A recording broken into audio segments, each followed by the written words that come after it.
now.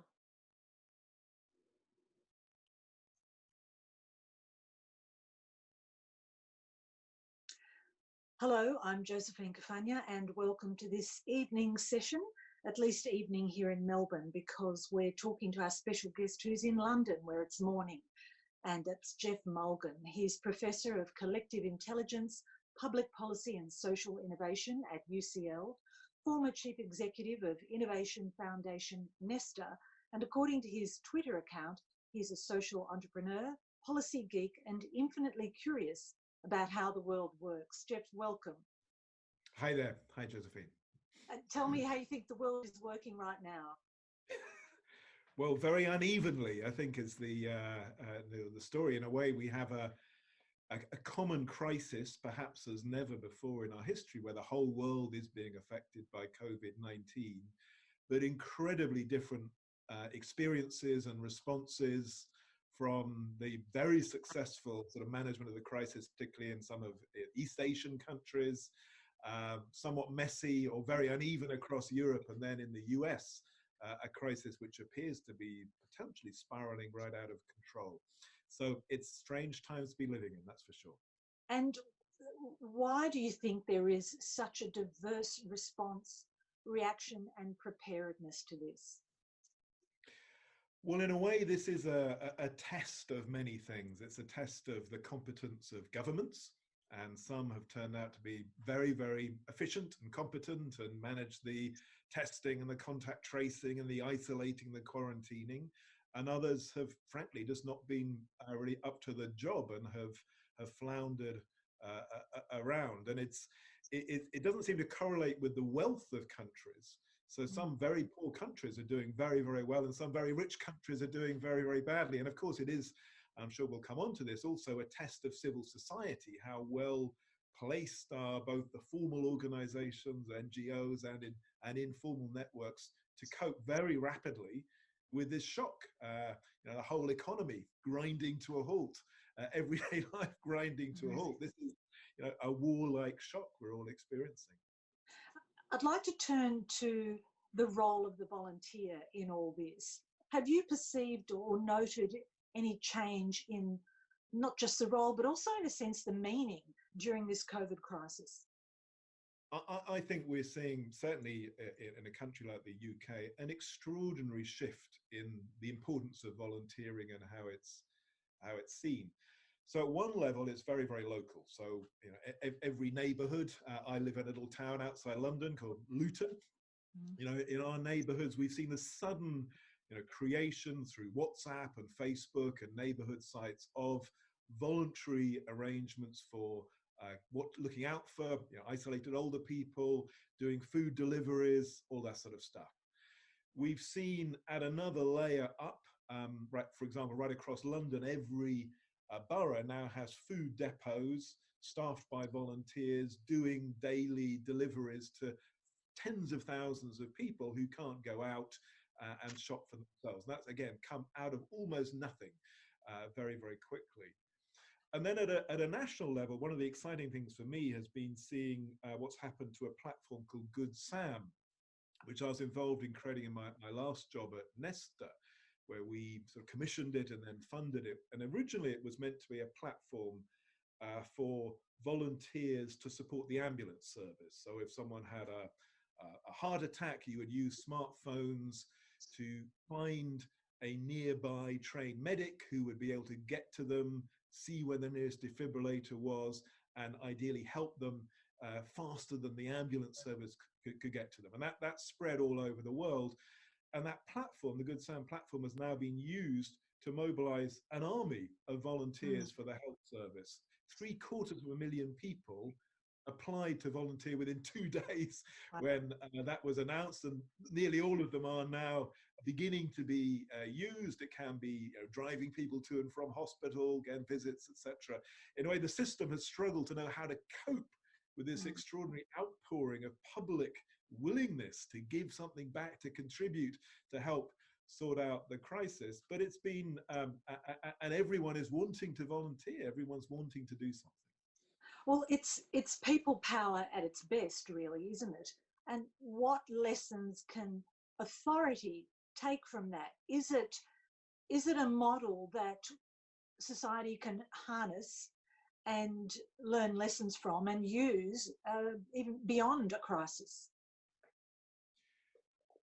So one of the really exciting things we've seen in the last few weeks, and a field where there may have been more progress in the last few weeks than the last 10 or 15 years, is the creation of new systems of support or circles of support around the frail elderly, the isolated elderly. So for many years, there's been discussion all over the world about why couldn't we create a better combination of the official system of care and support and the informal networks of friends and families and neighbors. And many people have tried to create platforms which might make it easier to coordinate who is doing a visit, who's doing food shopping, who's fixing something, between the health service, social workers, but also perhaps family in another city or friends or neighbors. And very few of them have really worked or got to scale. And I actually criticize the big platform companies. I think they've been utterly hopeless at using their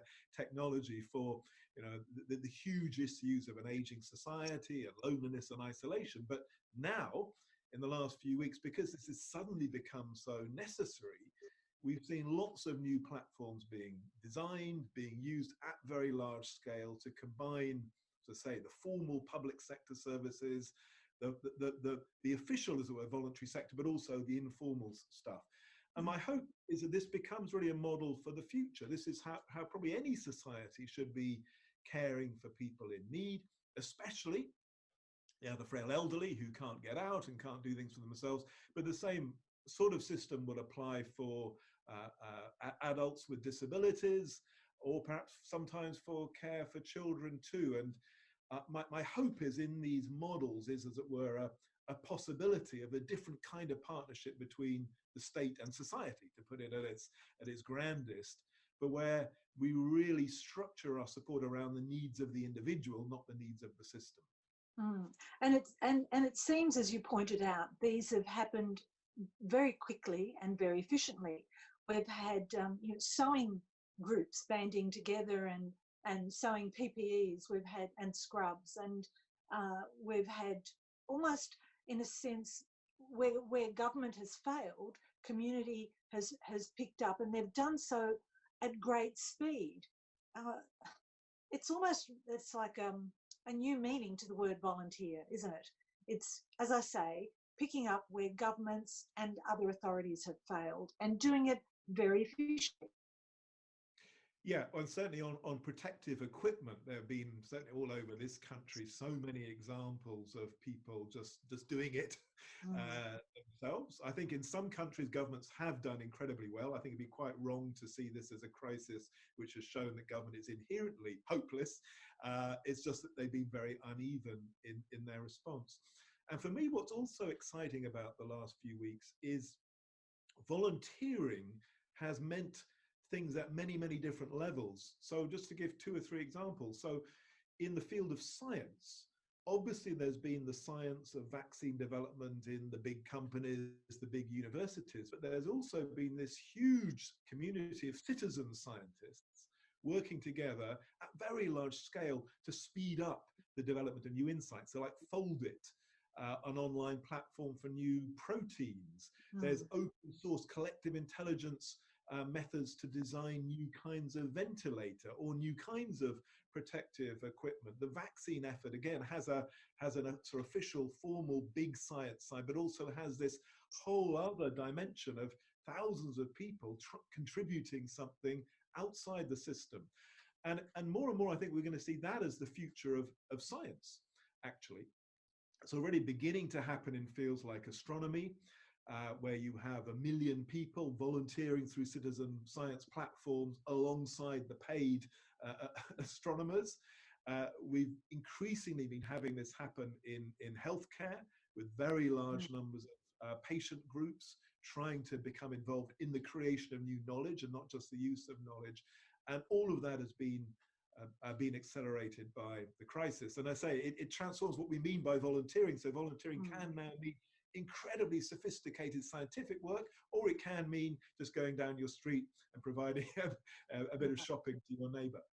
And traditionally, I think volunteers have felt a little undervalued, if you like. But I think that attitude's changing, don't you? Well, one of the fascinating things of the crisis, and it's a bit unclear how this will look in a year or 5 years' time, is it is calling into question what we value as a society. What is an essential job or an inessential job? Now, at the moment, we allocate the highest pay to people in fields like banking or media or celebrities and so on, and the very lowest pay goes to care workers or nurses or the essential transport workers.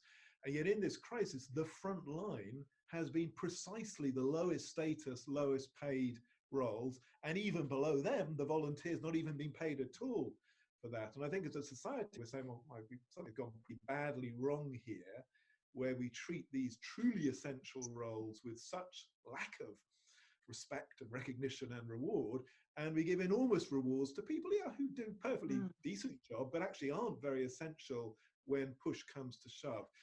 The same thing happens, I think, often during wars, when there is a revaluing of what really matters, what kinds of work, what kind of activities are important. But I think in many countries we're going to see a reckoning out of this crisis and a sense that we've got our whole system of rewards pretty badly wrong. And that needs to be fixed, or at least I hope it will be fixed, especially care work. I mean, care work in many ways is the most essential work of a modern society. And in so many countries, it has been so devalued in recent years that something needs to change. And it's also those people who are at the front line in terms of danger as well, putting themselves in harm's way, the healthcare workers and the cleaners, etc. And you talk about a re-evaluating attitudes, but will that translate to actually higher pay for them? We can love them, but they're not being paid enough, clearly. Well, I think that's the great fear, that there will be lots of, we'll all go out on our here's Thursday evenings and clap the carers, and there'll be lots of acknowledgement, but nothing real will change. As you say, those on the front line have been experiencing much the greatest risk. Nurses, doctors, we've had a lot of deaths in our National Health Service.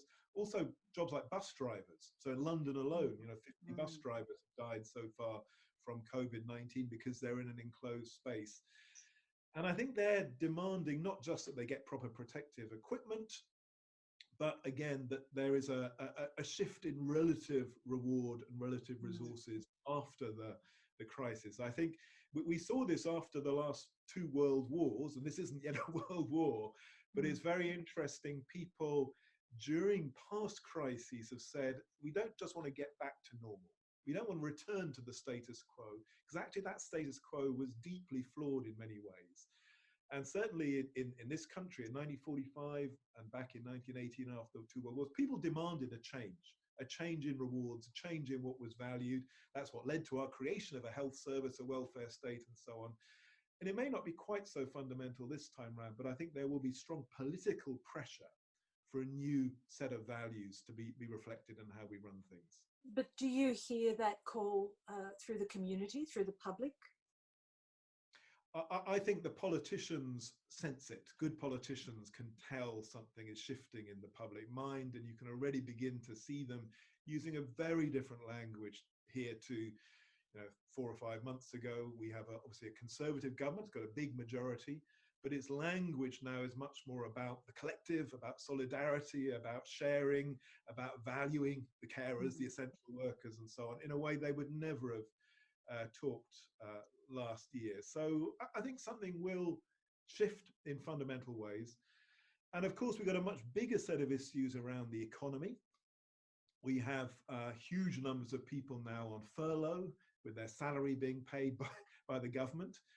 Thousands of charities are dependent entirely at the moment on being kept afloat by government funding. That's obviously a crisis response, but then it calls into question what might happen later.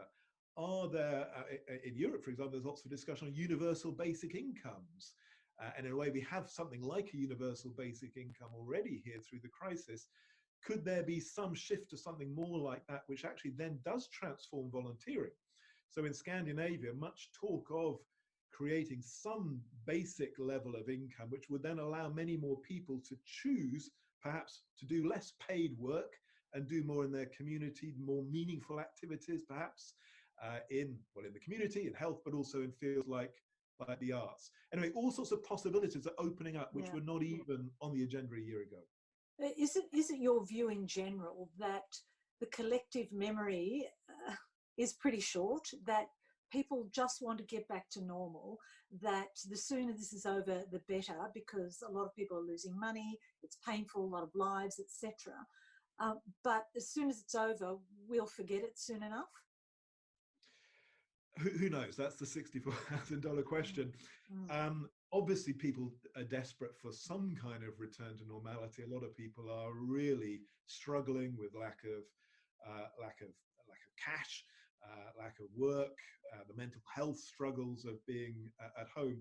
Here, though, it's quite striking that public opinion actually wants the restrictions to stay longer than the government does, because people are aware of the risk of the virus. They fear a return.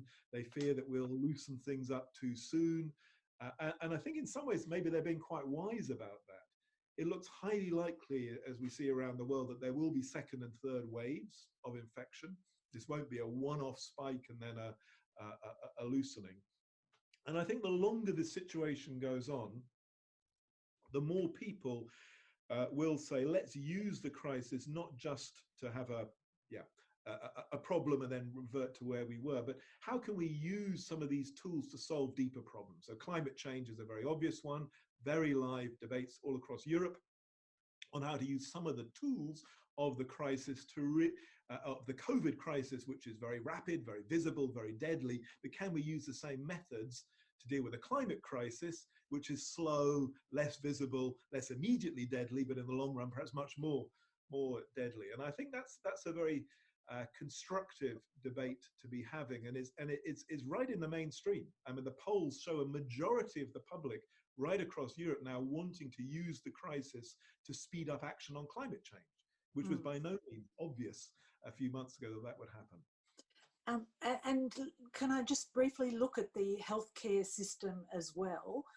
In many countries, that's been shown to be, struggling under the weight of COVID. But around the world, the health system has traditionally mobilised the volunteer community as well to fill the gaps left by this underfunding. Do you see that changing post-COVID, certainly in terms of funding of the healthcare system? Well, it's very uneven. So again, when I look at Europe, there are some countries which have a pretty well-funded health system, Germany, France. Our own has been fairly squeezed, certainly in the last 10 years. And as you say, any health system has always had to be an alliance of the things done by paid professionals in hospitals, in primary care, plus at the other end of the spectrum, people taking responsibility for their own health and their family health. And then in between, this huge range of volunteering support, of peer support. We've traditionally had at least 500,000 regular volunteers in our hospitals. And one of the things I worked on a lot in my last job was a whole series of programs trying to professionalize volunteering in the health service. So we helped, again, primary care, elder care, hospitals to recruit volunteers, to train them up, to make them more valuable. One of the surprising outcomes of that was that it often made them much more able to get better jobs in other fields. So it turned out to be a sort of double win, both for the health service and for the individuals. And I think increasingly in the future, we will see this as just the way any system has to run, that has to take as seriously the mobilization of public energy, intellect, intelligence, commitment, as it uses its own paid staff. And that is a partnership. And the more we move to a health service primarily dealing with long-term chronic conditions rather than acute conditions like COVID, the more you actually have to move to this model where you're mobilizing literally millions of people every month to help the creation of healthy outcomes. And I think the other crucial step there is the more we really take mental health as seriously as physical health, the more it becomes vital that is a shared job of the whole community and not just something done by paid professionals. I'm glad you raised mental health, because something quite novel that I have noticed in the past few months, and that is friends and relatives being far more open and prepared to talk about their mental health and to ask, are you okay? These are the measures I'm developing and taking up. Whereas pre-COVID, it was quite a private matter, one's mental health. Yeah, I think we're seeing a slow and steady acknowledgement of that we are we are all, you know, human beings tend to have periods of good mental health and bad mental health, and that's just normal. And you might as well be open about it, and you're much more likely to be able to deal with it if you can be open to your friends and family.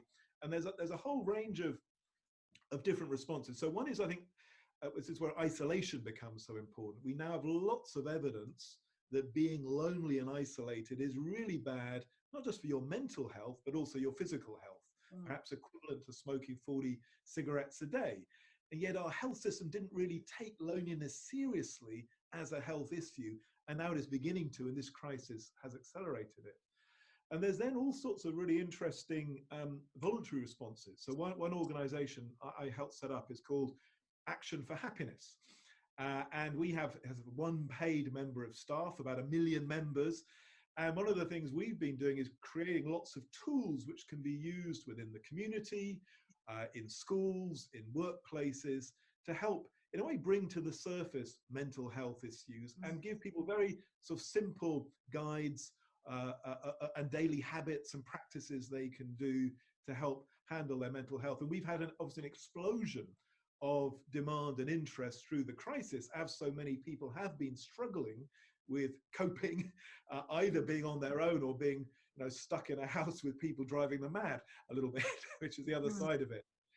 And again, I hope in the future we will see this openness about well-being, about mental health, about stress, just becoming part of our culture, and it becoming normal that these things are taken as seriously as having a broken leg or, you know, catching the flu and so on. That has to be the way to a better society.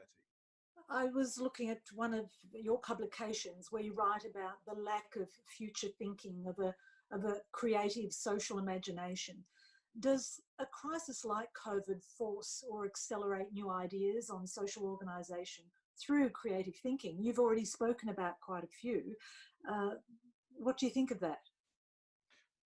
The reason for writing this thing on social imagination was a fear that our capacity to imagine a plausible, desirable, better society in maybe 30, 50 years' time, that had atrophied. We could imagine disaster, you know, apocalypse of climate change or robots taking over the world, or we could imagine technologies advancing, but our capacity to imagine a better society is quite weak now, much weaker than it was through most of the last century, even the 19th century. And in the paper, I look at why I think some of the institutions, like universities and think tanks and political parties, have sort of vacated this space, and it's fueled this malaise where we really struggle to see a better future. So my hope is this crisis will remind us, actually, societies are made by humans. We have choices how we run things, where we put our resources, what we do with different roles. These are not facts of nature. They are not things we inherit and have to keep exactly the way we inherited them.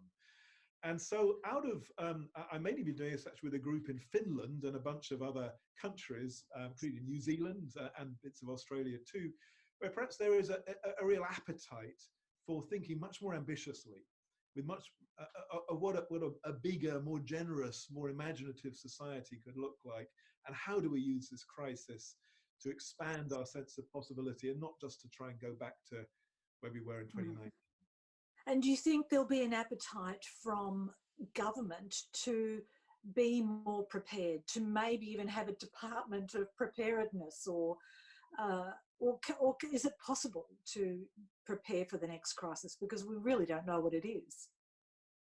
Well, one of my jobs when I worked in the UK government and I ran the strategy team in the government, we actually did a whole sort of process of designing in better planning for future crises and a whole sort of risk management method, which actually worked pretty well for many, many years, and stopped those crises being too bad in a way, because you forced the departments, the civil servants and others to work out how they would respond if there was an economic downturn or a pandemic. And indeed, pandemics were always top of the list of risks to be dealt with. The slight tragedy in the UK is in the last 10 years, partly because of austerity, most of those systems have atrophied.